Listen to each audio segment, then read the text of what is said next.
এই যে আগ্রাসন চলেছে, এই আগ্রাসনের কারণ কিন্তু ওয়াকফ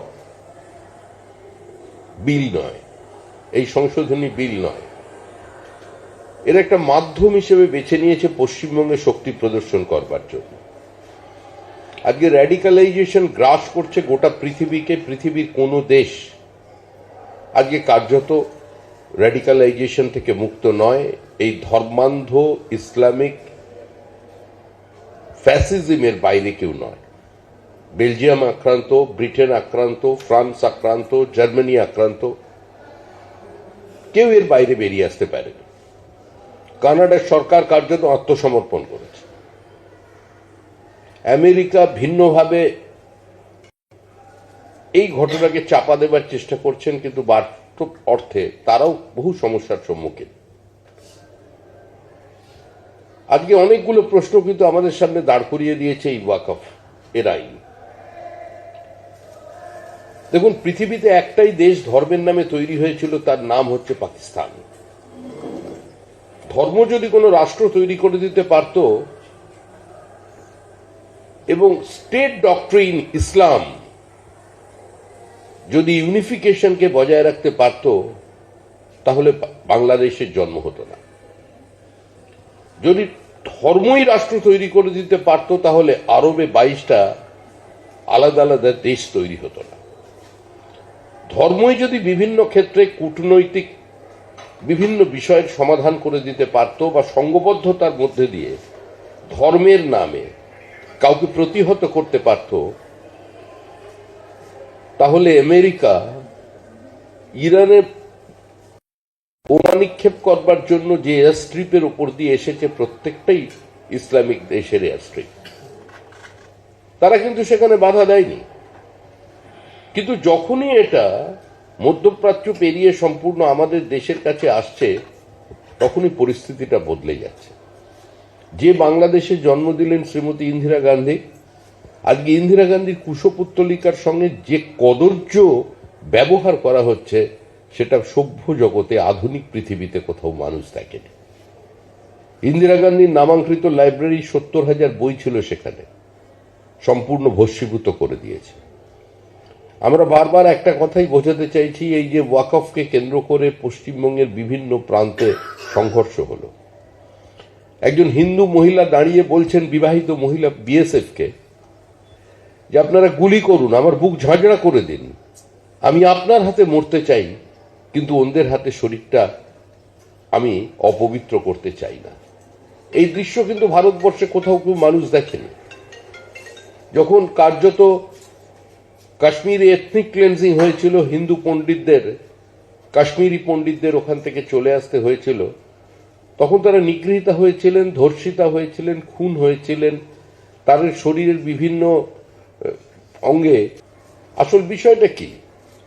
বিষয়টা হচ্ছে একটা ধর্মান্ধ মৌলবাদ, যেটা তারাই কিন্তু ছোট ছোট বাচ্চাদের বা যে শিক্ষকের কাছে আগের দিন পর্যন্ত টিউশন নিয়েছে বিনা পয়সায়, তার লাইব্রেরিটায় আগুন লাগিয়ে দিয়েছে। তারাই মহেশতলায় আগুন জ্বালিয়েছে। এই র্যাডিক্যালাইজেশনের বিরুদ্ধে, এই ধর্মান্ধতার বিরুদ্ধে আমাদের লড়াই করতে হবে। আজকে আমরা ওয়াকফ প্রপার্টি নিয়ে কথা বলছি। আপনি যদি বর্ধমান জেলায় যান, নদীর জমির এক প্রান্তে দাঁড়িয়ে অন্য প্রান্তটা হয়তো বাইনাকুলার নিয়েও দেখতে পারবেন না। সবটাই দেবোত্তর সম্পত্তি। সিপিআইএম এর আমলে দেবোত্তর সম্পত্তি তারা কোঅপারেটিভ বানিয়ে তারা গরিব মানুষের মধ্যে চাষাবাদ করত, কিছু কিছু স্থানীয় নেতাদের কাছেও চলে যেত সেই ভাগের পয়সা। কিন্তু এখন দেখা যাচ্ছে দেবোত্তর সম্পত্তি কার্যত প্লট করে বিক্রি করে দেওয়া হচ্ছে, সেখানে কনস্ট্রাকশন হয়ে যাচ্ছে, কিন্তু হিন্দু সমাজ সংঘবদ্ধভাবে এর বিরুদ্ধে গণপ্রতিবাদ গড়ে তুলছে না।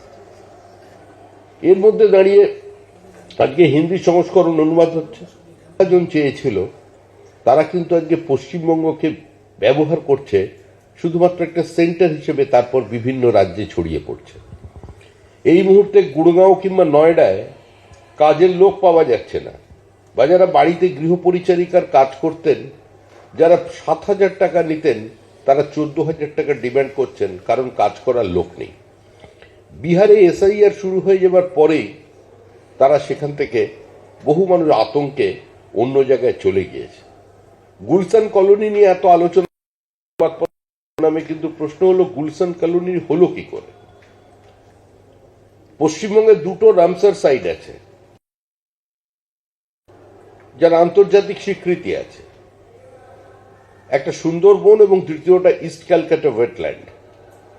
তার উপরে এ ধরনের মানুষজন কি করে বসে পড়লো? আর এরাই তো বিভিন্ন সময় গিয়ে ট্রেনে আগুন লাগাচ্ছে, এরাই তো ওয়াকফকে কেন্দ্র করে আরো বেশি উত্তেজিত হয়ে পড়ছে। সল্টলেকের মতো জায়গায় Saha institute of nuclear physics, যার সঙ্গে ডিআরডিওর সরাসরি সম্পর্ক আছে, বহু প্রিসাইজ টুলস তারা তৈরি করে, ইকুইপমেন্টস তারা তৈরি করে, এটা অত্যন্ত একটা আন্তর্জাতিক খ্যাতিসম্পন্ন একটি সংস্থা। আজকে সেখানে নির্দিষ্ট একটি গোপনীয়তা আছে, এটা দেশের আভ্যন্তরীণ সুরক্ষার সঙ্গে যুক্ত। আজকে তার পাঁচিলের পাশে রোহিঙ্গা বসে পড়েছে। ইনস্টিটিউটের প্রধান স্থানীয় থানায় 3 বার যাবার পরেও কোনো এভিকশন হয়নি। কে এভিকশন করবে? সল্টলেক পুলিশ কমিশনারেটের পেছনে তারা আজকে রোহিঙ্গা বসে পড়েছে। সল্টলেকের মধ্যে, বিধাননগরের মধ্যে মসজিদ তৈরি হয়ে গেছে, কে পারমিশন দিয়েছেন কেউ জানে না। শিবপুর বোটানিক্যাল গার্ডেন, আচার্য প্রফুল্লচন্দ্র বোস বোটানিক্যাল গার্ডেন নাম দিয়েছিলেন আমাদের কংগ্রেসের নেতা জয়রাম রমেশ। আমি ওনাকে বললাম, স্যার আপনি তো নামটা দিলেন। উনি গর্ব করলেন, হ্যাঁ আমি তোমার নাম ওখানে বদলেছি। এলাম, ওর মধ্যে মসজিদ হলো কি করে? জলের লাইন কি করে গেল? কি করে বিদ্যুৎ সংযোগ পেয়ে গেল আপনার? বোটানিক্যাল গার্ডেনের যিনি ডিরেক্টর আছেন, বারবার তিনি আমাদের চিফ সেক্রেটারিকে চিঠি লিখেছেন, হাওড়ার এসপি কে জানিয়েছেন, এখনো পর্যন্ত কোনো ব্যবস্থা হয়নি। তারপরে কোনোদিন ঘোষণা করে দেবেন এটা ওয়াকফ প্রপার্টি। আপনারা চিন্তা করুন, রয়্যাল ক্যালকাটা গলফ ক্লাব ওয়াকফ প্রপার্টি, কত টাকা ভাড়া পায়? এই মুহূর্তে সম্ভবত রয়্যাল ক্যালকাটা গলফ ক্লাবের মেম্বারশিপের ভ্যালু হচ্ছে 1,20,00,000 টাকা, 8 বছর ওয়েটিং। ভাড়া দিচ্ছে কত মাসে? কার পকেটে যাচ্ছে টাকা? যারা এই ওয়াকফ প্রপার্টি নিয়ে এনজয় করছেন মুষ্টিমেয় কিছু মানুষ। আমি বারবার একটা উদাহরণ দিই। অল্প কিছুদিনের জন্য বিধায়ক ছিলাম, আমি বিধানসভায় প্রশ্ন তুলেছিলাম। আমাদের মন্ত্রীর নাম কি, খান, জাভেদ খানের উপস্থিতিতে আমি মুখ্যমন্ত্রীকে বলে প্রশ্ন করেছিলাম, আপনি বলুন কড়েয়া থানার সামনে একটা প্রপার্টির ওপরে সেখানে মোতোয়ালির নাম লেখা আছে, হাইকোর্টের নোটিশ টাঙানো আছে যে এটা ওয়াকফ প্রপার্টি, কড়েয়া থানার উল্টো ফুটে, অর্ডার কমপ্লাই করা তো অনেক দূরের কথা, পুলিশ জিজ্ঞাসা পর্যন্ত করলো না। আজকে সেখানে গেলে চিনতে পারবেন না, মাল্টি স্টোরেড বিল্ডিং হয়ে গেল। আমি দেখিয়ে বললাম, জাভেদ স্যার তো জানেন পুরো বিষয়টা, অর্থ প্রত্যেকেই জানেন কে কনস্ট্রাকশন করছিলেন। মুখ্যমন্ত্রীর নিজের যেটা নির্বাচনী কেন্দ্র, এখন যেখান থেকে উনি নির্বাচিত ভবানীপুর, সেই ভবানীপুরে উনি দ্বিতীয়বার মুখ্যমন্ত্রী, ওখান থেকে জিতে আসবার পরে দুটো ওয়াকফ প্রপার্টি, আজকে সেটা আবার মালিকানা বদল হয়ে গেছে, সেখানেও কনস্ট্রাকশন শুরু হয়ে গেছে। অর্থাৎ এই লুট যেটা চলছে, এটা গরিব মুসলমানকে লুট করছে, আর কিছু হিন্দু পরিবারকে একটা চরম অসহায়তার দিকে ঠেলে দিচ্ছে। ভারতবর্ষের বহু উন্নয়নের কাজ ব্যাহত হয়ে কারণে বিভিন্ন লিটিগেশন, আজকে তার থেকে এক সরকার একটা মুক্তি দেবার চেষ্টা করেছে। আজকে ইডেন গার্ডেন, সেটাও ওয়াকফ প্রপার্টি, কোনোদিন প্রপার্টি। এই যে একতরফা ঘোষণা চলছিল, তার বাইরে বেরিয়ে আসার একটা প্রচেষ্টা। কিন্তু আমরা যারা পশ্চিমবঙ্গে বসবাস করি, আমরা ওয়াকফের নামে একটা তাণ্ডব দেখলাম। আমরা দেখলাম ট্রেনে আগুন লাগলো, হিন্দুদের বাড়ি লুট হলো, সর্বস্ব তাদের কেড়ে নেওয়া হলো, নিজ দেশে আবার তারা পরবাসী হয়ে গেলেন, বাড়ি ফিরতে পারছেন না। ছোট ছোট বাচ্চাদের বইতে আগুন লাগিয়ে দেওয়া হয়েছে। এর সঙ্গে কোনো ওয়াকফের যোগ নেই, এর সঙ্গে কোনো আইনের যোগাযোগ নেই। যেটা আছে সেটা হচ্ছে এই ক্রমবর্ধমান র্যাডিক্যালাইজেশন। আজকে সেটাকে আটকাতে হবে, তাহলেই পশ্চিমবঙ্গ বাঁচবে। এইমাত্র ধর্মতলার উপর দিয়ে এলাম। আমাদের আজ থেকে 35-40 বছর আগে দেখা ছোটবেলায় আমরা যখন এসপ্ল্যানেডের উপর দিয়ে যেতাম, তখন এসপ্ল্যানেডের একটা ভিন্ন চেহারা ছিল, ভিন্ন জৌলুস ছিল। 120 বছর, 130 বছরের কিছু দোকান ছিল, আজকে সেগুলোই চেনা যাচ্ছে না। গ্র্যান্ড হোটেল কলকাতার একটা দর্শনীয় আকর্ষণ, দূর থেকে দেখতে সুন্দর লাগতো। আজকে আপনি হোটেলের মেন গেটটা ছাড়া অন্য কিছু খুঁজে পাবেন না। পাশ দিয়ে গাড়ি করে চলে গেলে কখন গ্র্যান্ড হোটেল এলো আর কখন বেরিয়ে গেল আপনি বুঝতে পারবেন না।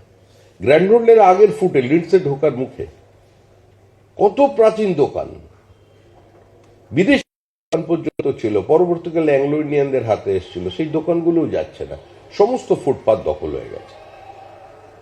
যেটা অর্জুনদা বললেন, আমি সেই কথা রেস্টুরেন্টে একটু কথা বলে শেষ করব, আপনাদের যে কজন আজকে না আছেন একটু এটা সচেতন করার জন্য, যে গোটা কলকাতাটা বড় বাজার সেন্ট্রাল এভিনিউ কার্যত পরিকল্পিতভাবে আজকে 3 গুণ দাম দিয়ে কিনছেন, কালকে তার থেকে।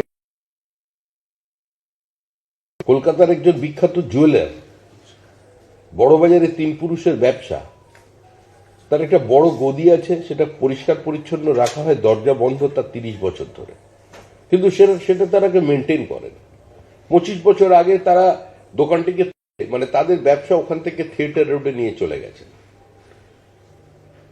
কিন্তু যেহেতু পূর্বপুরুষের একটা, তার সঙ্গে তার ঠাকুরদাদা ওই গদিতে বসেছেন, সেই ভদ্রলোকও বৃদ্ধ হয়েছেন, তিনি ওখানে ব্যবসা করেছেন ব্রিটিশ ইন্ডিয়ায়, নাম করা জুয়েলার, নামটা করছিলেন, কিন্তু তার সঙ্গে ওর একটা আবেগ জড়িয়ে আছে। তাকে একজন এসে বলছেন, সেঠজি अब तो दुकान बेकार पड़े हुए हैं, ये दे दीजिए, हम 40% उसको ऊपर प्राइस देंगे, दे दीजिए। तो उनी বললেন, ভাই আমার তো কোনো টাকার প্রয়োজন পড়েনি, আর ঈশ্বর যা টাকা দিয়েছেন আমি এই দোকানটা কেন বিক্রি করব, আমার দোকান আছে, থাক, ওই দোকানে আমার বাবা বসেছেন, আমার দাদু বসেছেন, আমি কেন দেব। বলে, সেঠজি আজ বল রে হ্যাঁ, চিন্তা করে দেখুন, থিয়েটার রোডে গিয়ে একজন উর্দু ভাষী মানুষ তিনি বলছেন যে আজ বল রে আজ 40% ज्यादा दे रहे बाद आपको 40% कम मिलेगा और उसका बाद ऐसे ही हम लोग ले लेंगे।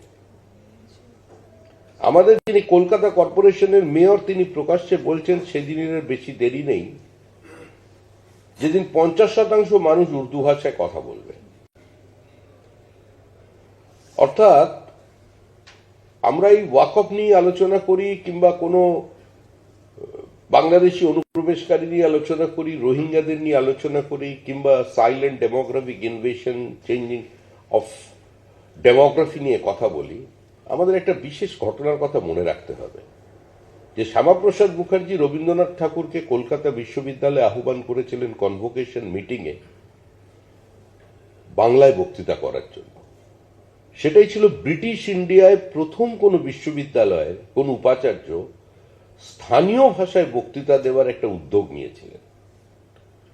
যেদিন রবীন্দ্রনাথ বক্তৃতা করতে এসেছিলেন, বক্তৃতা প্রত্যেকের পড়া উচিত, সেদিন কিন্তু সমস্ত উর্দু ভাষী এবং সমস্ত মুসলিম যারা ওখানে ছিলেন তারা সেটাকে বয়কট করেছিলেন। তাদের বক্তব্য ছিল যে বাংলা ভাষা তো দেব ভাষা থেকে উৎপন্ন, অর্থাৎ বাংলা ভাষাকে যেরকম বয়কট করেছে বলে মনে করার কোনো কারণ নেই যদি হিন্দি ভাষায় কেউ বয়কট, তখন যদি রবীন্দ্রনাথের জায়গায় অন্য কোনো কবিও এসে বক্তৃতা করতেন হিন্দিতে, সেটাকেও বয়কট করা হতো, কারণ হিন্দিও তো সেই দেব ভাষা থেকে উৎপন্ন। তো এই মানসিকতাটা কিন্তু পশ্চিমবঙ্গে ক্রমবর্ধমান। উত্তরপ্রদেশে কিংবা বিহারে, মধ্যপ্রদেশে এ ধরনের একতরফা একচেটিয়া একাধিপত্য যদি কেউ প্রতিষ্ঠা করতে চায়, বা এই ধর্মান্ধতা যদি একটু বেশি মাত্রায় নিজের শক্তি দেখাতে চায়, সেখানে প্রতিহত হয়। যে ভাষায় প্রতিবাদ করা দরকার বা প্রতিরোধ করা দরকার, সেই ভাষায় প্রতিরোধ করা হয়, সেখানকার মানুষ করেন, প্রশাসন করেন। আর আমরা এখানে আত্মসমর্পণ করে ফেলেছি।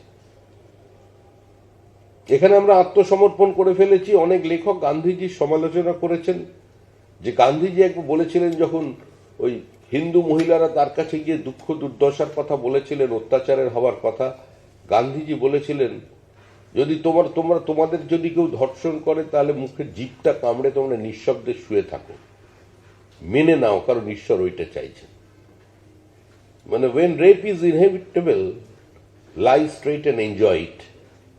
কার্যত হিন্দু বাঙালি আজকে সেই জায়গায় চলে গিয়েছে। এর বাইরে কিন্তু আমাদের বেরিয়ে আসতে হবে, না হলে আমাদের এই সুন্দর এরকম একটা সন্ধ্যায় আমরা কোনো বই নিয়ে চর্চা করতে পারবো না। বইতে আগুন লাগবে। আর বইতে শুধু হিন্দুর বইতে আগুন লাগবে নয়, যারা মুক্তমনা মুসলমান আছেন, যারা বহুত্ববাদে বিশ্বাস করেন, যারা এ ধরনের নির্যাতনের প্রতিবাদ করছেন, এই ধর্মান্ধতার বিরুদ্ধে কোনো জায়গায় কলম লিখছেন, তারাও কিন্তু আক্রান্ত হবেন। বাংলাদেশে যারা মারা গেছেন সাম্প্রতিককালে, হিন্দুর থেকে মুসলমানের সংখ্যা বেশি। প্রায় 1100 মুসলমানকে পুলিশকে খুন করা হয়েছে, যার মধ্যে 99% মুসলমান। পুলিশকে মেরে উল্টো দিকে ঝুলিয়ে টাঙিয়ে রাখা হয়েছে।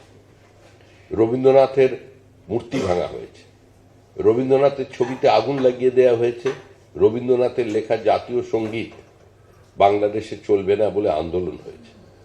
আর ওপারে বাংলাদেশে রবীন্দ্রনাথ জ্বলছেন, সত্যজিৎ রায়ের বাড়ি ধ্বংস হচ্ছে, সুনীল গাঙ্গুলির বাড়ি দখল হয়ে যাচ্ছে, প্রতাপাদিত্যের কালী মন্দির আক্রান্ত হচ্ছে, হিন্দু দেবদেবীর সঙ্গে কুৎসিত আচরণ করা হচ্ছে, হিন্দু মহিলাদের টেনে নিয়ে চলে যাওয়া হচ্ছে, জোর করে ধর্মান্তকরণ করে বিয়ে করা হচ্ছে। আর এপার বাংলাতেও রবীন্দ্রনাথের ছবিতে আগুন লাগছে। সুতরাং এই আগুন মালদায় লেগেছে বলে কাল জোড়াসাঁকোতে লাগবে না, এটা মনে করার কোনো কারণ নেই। আমরা নিরাপদ আশ্রয়ে থাকতে পারবো না, সময় এগিয়ে আসছে। আমরা রাজনৈতিক কর্মী, সবশেষে ভোটের কথা হয়তো বলতে পারি, কিন্তু আজকে বলছি না। কিন্তু মনে রাখবেন 2028 সালে যখন ডিলিমিটেশন হবে, সেই ডিলিমিটেশনটা যদি যেভাবে সরকার চলছে, আমরা বলাই ভালো, কারণ যে গভর্নমেন্ট আমরা ডিজার্ভ করি সেই গভর্নমেন্টই আমরা পেয়েছি। আমরা যে পথে হাঁটছি তাতে 28 সালে যখন ডিলিমিটেশন হবে, তার পরের বারে নির্বাচনটায় পশ্চিমবঙ্গ বিধানসভার ভিতরটা জম্মু কাশ্মীরের মতো হয়ে যাবে। তাই আজকে প্রত্যেক হিন্দু বাঙালিকে, বাঙালি মানে যারা বাংলা ভাষায় কথা বলছেন, আমি সেই বাংলা করেন, আজকে তাদের জন্য কিন্তু এটা চিন্তার দিক। তবে নিঃসন্দেহে এই বইটি হিন্দিতে অনুবাদ করায় একটা বিশেষ তাৎপর্যপূর্ণ এই কারণেই, এই বইটা আরো বেশি অত্যন্ত প্রামাণ্য, ভালো নথি, একদম কোথা থেকে অরিজিন, কিভাবে ওয়াকফ বোর্ড তৈরি হলো, ওয়াকফ সম্পত্তি অটোমান সাম্রাজ্যের কনটেক্সটে কিভাবে তার পরিবর্তন, ব্রিটিশ ইন্ডিয়ায় কিভাবে আইনের পরিবর্তন পরিমার্জন, বা ব্রিটিশ কিভাবে অনেক জিনিস যাকে হিন্দিতে বলে নজরআন্দাজ করে দেওয়া, সেইভাবে করেছিল নিজেদের রাজ্য পরিচালনা করবার স্বার্থে, বইটির মধ্যে আছে। এটা প্রামাণ্য নথি। এই বইটি যাতে দিল্লিতে বিক্রি হয়, তার জন্য আমার যদি কিছু করণীয় থাকে আমায় বলবেন, আমি আমার সীমিত শক্তিতে সামান্য চেষ্টা করব। আর বিশেষ করে ঝাড়খণ্ডের মানুষ, বিহারের মানুষকেও এই বইটি পড়তে হবে। বিহারের আর ঝাড়খণ্ডেতেও কিন্তু এই বইটা অত্যন্ত একটা প্রামাণ্য বই। উত্তরপ্রদেশে যে ওয়াকফ নিয়ে মানে যে সমস্যা ছিল, সেটা উত্তরপ্রদেশের মানুষ সেটা তাদের মতো করে তাদের ভাষায় সেটা বুঝিয়ে দিয়েছে, সেখানে বিশ্বাস চলছে না। কিন্তু ঝাড়খণ্ড এর অবস্থা দ্বিতীয় পশ্চিমবঙ্গ হতে চলেছে, তাদের সচেতন হতে হবে।